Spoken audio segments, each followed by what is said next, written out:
The first book of the Maccabees, Demetrius, chapter 7. the son of Seleucus, set forth from Rome in the 151st year, sailed with a few men into the city by the sea, and reigned there. And as he entered the royal house of his fathers, his army seized Antiochus and Lysias, and brought them to him. When he became aware of this action, he said, "Do not show me their faces." So the soldiers put them to death, and Demetrius occupied the throne of his kingdom. Then all the lawless and ungodly men of Israel came to him.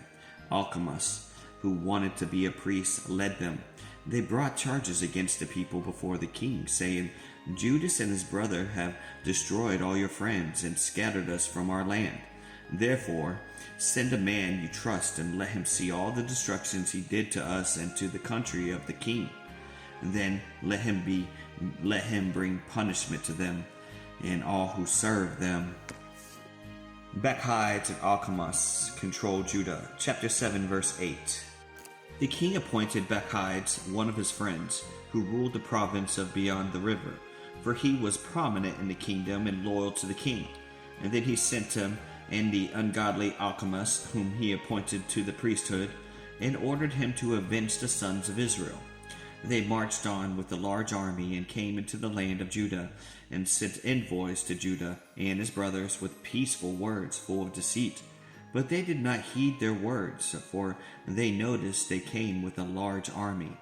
And then the declaration of scribes was sent to meet with Alchemus and Maccabees, and to request justice.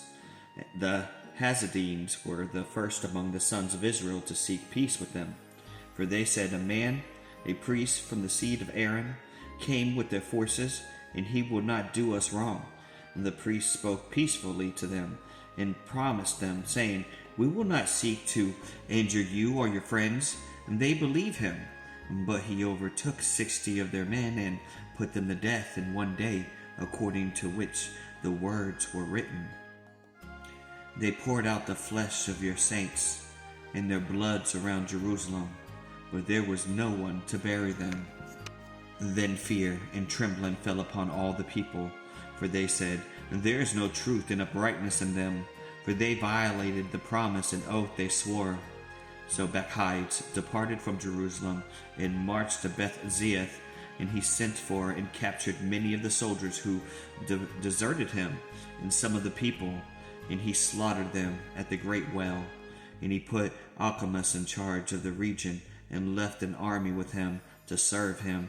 Then Maccabees returned to the kings. Alchemus then strove for the high priesthood, and all who harassed their people also gathered with him. They took control of the country of Judah, and damaged Israel greatly. Now Judas saw all the evil Alchemus and those with him had done among the sons of Israel. It was worse than what the Gentiles did. And thus Judas departed to all the regions surrounding Judea, and took vengeance on the men who had deserted. He forbid those in the city to journey out to the countryside. But when Alchemus realized Judas and his followers were growing strong, and knew that he could not prevail against them, he went back and brought evil charges against them before the king. Again? Wow. Nicanor marches on Israel. Chapter 7, verse 26. The king then sent Nicanor, one of his renowned and commanders, who hated and disdained Israel, and ordered him to get rid of the people. Nicanor came up to Jerusalem with a large army, and he sent Judas and his brother peaceful words full of deceit, saying, "Let there be no quarrel between us. I will come peacefully with a few men to see you in person." So he approached Judas, and they greeted each other peacefully. But the adversaries prepared to seize Judas. Then Judas was aware of Nicanor and had come with deceit, and he feared him, so he did not care to meet him again. When Nicanor learned his plot and been discovered, he went into the battle with Judas at Kipha Salama, and some 500 of Nicanor's soldiers fell. The remainder fled to the city of David. After this, Nicanor went up to Mount Zion, and then some priests came out of the sanctuary along with some elders of the people to greet him in peace, showing him the whole burnt offering which they had sacrificed on behalf of the king. However, he mocked and ridiculed them, and he defiled them and spoke with arrogance to them. He also swore an oath angrily, saying, "Unless Judas and his troops are delivered into my hands now, and then if I come back in peace, I will set this house on fire." And then he stormed out in a great rage.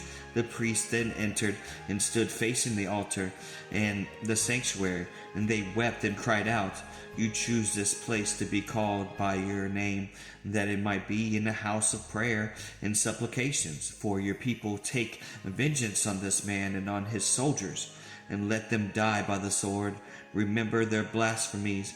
Let them be alive no longer." Soon Nicanor left Jerusalem and camped at Beth-horon, and the army of Syria joined them. But Judas took positions in Adasa with 3,000 troops. Judas prayed, saying, "When the ambassadors from the kings uttered blasphemy, your angels went forth and struck 185,000 of the Assyrians.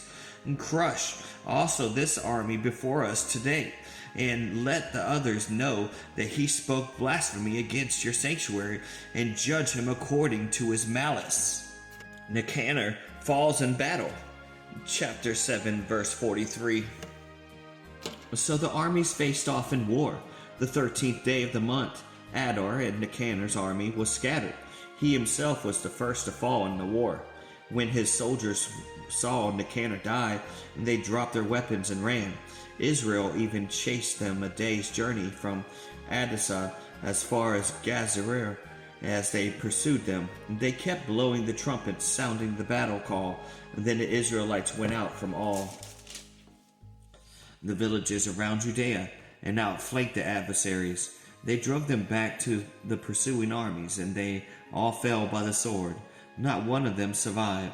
Then Israel captured the spoils of their possessions, and they even beheaded Nicanor and severed his right hand, which he had stretched out arrogantly.